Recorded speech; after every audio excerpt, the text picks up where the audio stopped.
Good morning. It is 9:55 a.m. on a Sunday, February 19th, 2023. Today's video is going to be a little different. It's going to be a long one, so if you're in for a long video, relaxing, today's the day to tune in. I just redid a recording on becoming super orgasmic. This meditation was written by Marissa Peer, my teacher, where I trained to become an RTT therapist. It was designed for women that had difficulty having orgasms, specifically. Sexual difficulties, inability to orgasm, whether it was a medical reason, unexplained or explained, or an emotional cause. This meditation is designed to help with anyone that's having issues with an inability to reach orgasm. So I wanted to create my own version of it, and I already have a video on it, but I felt like re-recording it because I listened to it today and I felt that I wanted to do it again. Like, what would it sound like if I did the same? Because it's all typed out now. I typed out the words so that I can read. It's almost like reading now at this point, but a lot of times I speak from my heart rather than from the page, kind of like giving a talk in church, like when you would get up to the pulpit and you have the words written out, or a speech. If you don't have that experience with church, public speaking, which is in a sense what I'm doing now, public speaking, you have a outline of what you're going to say. And so far my videos have pretty much not been like that at all. They've been completely open mic, like bearing my testimony. I hit the button and don't know what I'm going to say. Just turn on the camera and go. I do like having a script. I do like having something to follow. It gives me a sense of security. Like, okay, I'm doing this the right way. This is what you're supposed to do. But I wanted today to listen to my recording and film it. I filmed myself going through the meditation.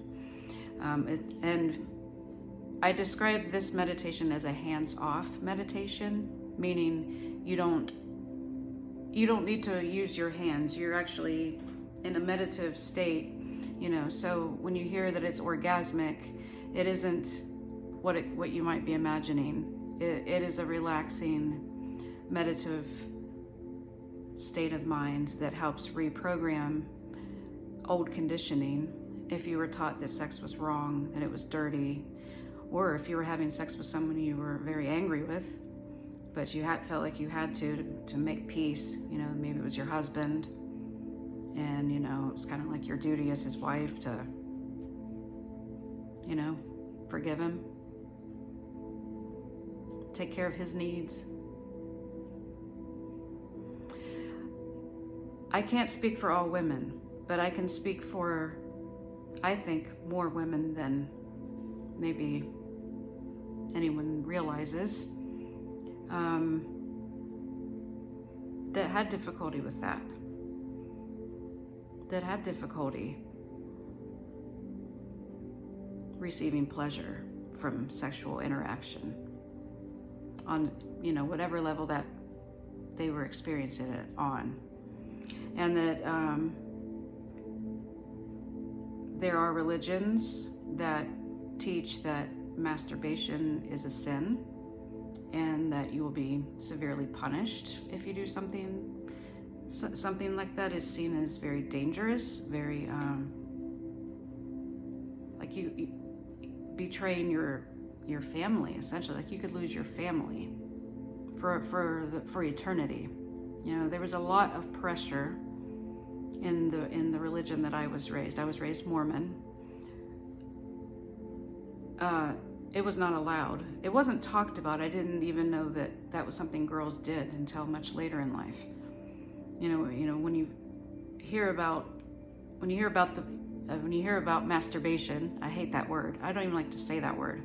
But when you hear about it, at least my earliest memories were grade school But it was only boys. It was only boys, never girls. It was always boys playing with their ding-a-ling. And I remember asking my mom about that, and she said, well, you know, they have to touch it when they pee, and I think it just goes from there. Like boys do it because it's something there to play with, you know. But as a girl, like I didn't know that girls did that. I didn't know that girls did that for a long time. Of course, eventually I started hearing about it, but I feel like my earliest memories of that's just something boys did, and it was something funny. Like it was something the girls laughed, like, oh, look at him. Look. Do you see it? Look. Do you see? Look. Oh no, the teacher's gonna call him up to the chalkboard. Look. Oh no, look. It was always something me and the girls laughed about. It was like really my most memories of that era of my life, which I would say junior high, so 12, 13, yeah, not early teens, even late grade school. So as much as I seem, you know, shocked at the generations now, when I see that age group now, they seem more like they're 20. But maybe that's just because I'm getting older, and you know, I'm 50 now, so maybe that's why. But anyway, I'm getting off topic. I do want to do this meditation on camera, and just to see how it looks. I will probably not upload this video. I'm not even sure how to do this.